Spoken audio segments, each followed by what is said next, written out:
Greetings and welcome to the Halloween edition of the Sliders Review. And I'm here today to talk to you about The Haunting Hour, Ghostly Stare. This is one of my all-time favorite Haunting Hours from the first season. See, The Haunting Hour was another thing created by R.L. Stine. The first season was great. The second season, only a couple are great. Then after that, it just turns to crap. And it's never good because they leave you high and dry.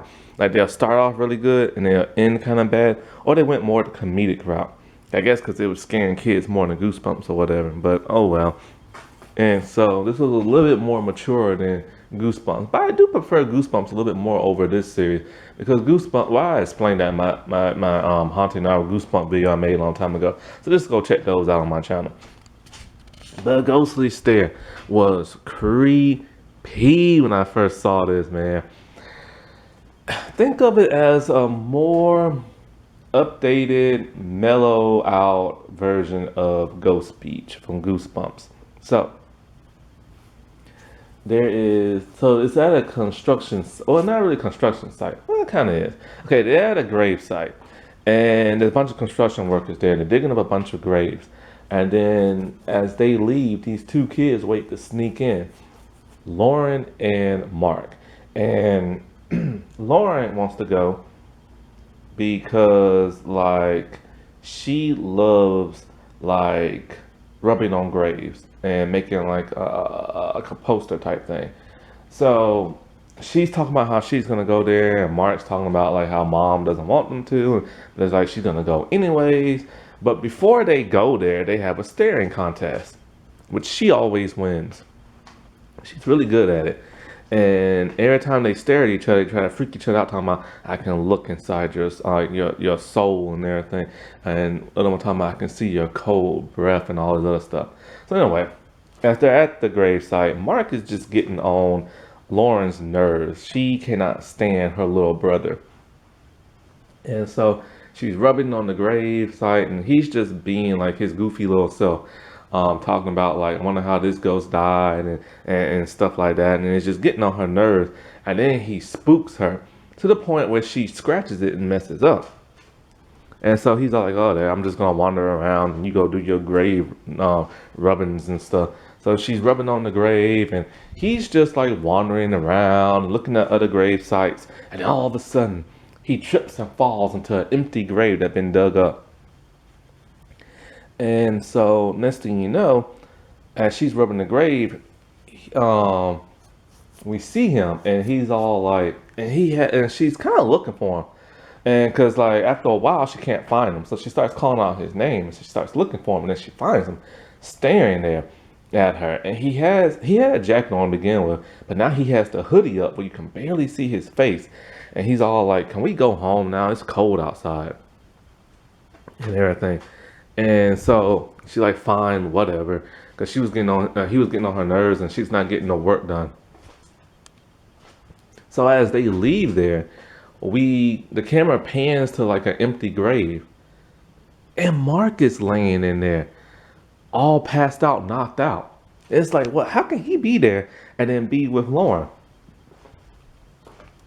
So then, like, as she's asleep in her bed, all of a sudden, in comes Mark, still wearing the hoodie, and wearing the hoodie like still wearing his jacket hoodie, and the hoodie is still up, and you can barely see his face. It's so dark in that house. And he wakes her up, and he's all like, "Can we like turn the heat up? It's freezing in this house." And she's all like, "It's barely cold." And then she asks like, "What's wrong with him? Is he sick?" And he just stares at her. And then she's all like, "Take off your hoodie." He's like, "No." But his voice is sounding gravelly and everything. And then she looks deep into his face where he has the hoodie on, and all of a sudden it flashes into like a skeleton. It freaks her out. And then he leaves. And then he's all like, "Can we get some soup? Like, it's cold." And she's all like, "You're not Mark." And then he's touching himself. He's all like, "Yeah, this is Mark Bali. He's pretty solid. But it's just so cold." Like, he constantly keeps saying how cold it is and stuff. And then she believes that he's a ghost inside her brother. So she points her finger and she's all like, "Get out of my brother's body, you creepy ghost thing." He points his finger back. And he's all like, "You stop pointing your finger at me, you grumpy teenage thing." So she grabs like a flashlight from the kitchen and she's very determined to find her brother. And the ghost is all like, "You'll never find my grave," and stuff, because he can't remember where he came from, because he said there was so many holes dug up and stuff. And she's all like, she's gonna get her brother back and then she's gonna put him back in the grave. And he's all like, um, he tells us something creepy. Good luck out there. Hope you don't fall in like a grave or something like that, or catch a cold or death or something like that. He tells her. So she goes back there and she's like desperately just like searching for like Mark's grave. And then all of a sudden, like she meets a ghost, a dead nurse lady, like dressed back in like the olden days, like 1960 or 1916 or something like that. And then so it freaks her out. And the ghost lady is just like so creepy to her. And like I love the effect that they use on the ghost. It's old school. It's just like a reflection, people hovering around. And the ghost lady is just like telling her like, well, she tells her like, "Oh, you must have died in your original body and something like that, and that's why you still look the way you do in your clothes and stuff." And so like, I didn't understand that part, but anyway, the ghost lady tells her like how, like, it's nighttime and the ghosts are always wandering around, and with them digging up the graves, it's just kind of like unsettling to them, and so they're just like hovering around. And and she tells them like how she has to find her brother, and all this other stuff, and talking about how she wishes she wasn't mean to him, because that other ghost reminded her that you were mean to your brother, so why you want him back? And so like she's all like, "I have to find him." And um the nurse lady's like, "Okay, I'll help you." So she's luring her around the grave site, and she's all like, "Well, why are you taking me so far out this way?" And she's all like, "I have to tell you something."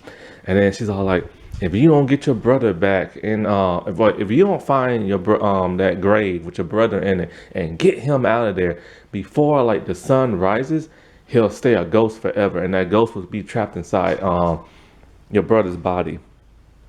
So they're looking around for that ghost grave site, and then the nurse lady's like, "I found it. It's over here." And Lauren's just kind of like, "Where? I don't see it." She's like, "Just a little bit closer, a few more steps," and then all of a sudden, Lauren almost falls like into the grave, and it's the nurse's grave. The nurse lured her there because she wants her body. And then the nurse starts freaking out, talking about, "Oh, I'm so cold." And talking about like, and all this other stuff. Then all of a sudden, like all these other ghosts start appearing. Like this man with his head chopped off and his head in his hand. This other man with worms coming out his head. And they're just scaring the mess out of Lauren. And they're like, "Oh, I'm so cold." And Lauren's just like freaking out and stuff. And then so while this is going on, Marcus, he's now woken up and he sees he's in the grave and he's trying to crawl out, but he can't. It's too high up. And then so like Lauren, she tells the ghost like, like enough is enough. And, like she's sorry that they died, but it's not her fault, and she has to find her brother and this and that. So the ghost is just kind of like, "Ah, we're sorry." They just wanted to like spook her and everything. And then the nurse lady, she feels bad now, talking about like, "Oh, I feel sorry, it just sucks being dead," and like all this other stuff. And so she tells her, "You go look for your little brother and be nicer to him and stuff." And so like, and not all ghosts are just like that nasty ghoul that took her brother's body. They just wanted to have like a little fun. No, she didn't. She wanted her body. And then so Lauren goes looking for Mark some more. But then she trips, and then this casket falls on top of her. And then so morning is starting to come, but it's not fully there yet. And so the sun is rising, and Lauren finally wakes up. And when she does, like she's trying to crawl from underneath the caskets that fell on her. But then the dead bodies fall out, and there's skeleton, and one of the, and like a skeleton arm, and then it's like a head, like the skull. And with the skull, it had like a little nurse's thing on his head, same way as the ghost nurse. And so she's crawling out there, and Mark, he has now like crawled out the grave, and when he crawls out the grave, like the ghost that like took over his body like disappears and stuff. And then so he's calling out for Lauren, she's calling out for him, but then they do the whole Marco Polo thing, and so that annoys her at first because she rather for him just call the name out, but then she just like whatever, she ain't gonna be mean. So that she's wandering around trying to follow his voice, she falls into a grave. Then he comes around the corner looking for her. He can't find her. And then here she comes running and stuff. And and they hug each other, talking about how much they miss each other, and talking about how they need to leave this grave site before they end up falling into like, whatchamacallit. And so when they head home, he's cleaning. Or I think he's talking to the mom on the phone. Yeah, he's talking to the mom on the phone. And then when he hangs up, in comes Lauren. She just got through taking a shower. And she has like a towel wrapped around her head. And he's all like, "Are you okay? You took like at least 3 or 5 showers or something." And she's all like turning the heat up. She's all like, "I'm just so cold and everything." Mm-hmm. Mm-hmm. And then so he's like staring contest. And so when he like stares at her, she freaks out because ghosts hate being stared at. And when she stares, she turns around and she's all like, "I don't know what happened to me. I guess I caught my like something of death or fright." I forgot the phrase they use. But then she's just all like, "I'm so cold." And then her face turns into like a skeleton. And so yeah, it's the ghost that took over her body. I don't know which ghost took over her body because it's never revealed. But yeah, Lauren is now trapped in like the hole and everything, and so she has and it ends like that. We never know how it's resolved because with the haunting hour, unlike Goosebumps, everything's not wrapped up in a nice little bow. Sometimes they have dark endings, but they do follow up on some of their previous episodes, but this one they didn't.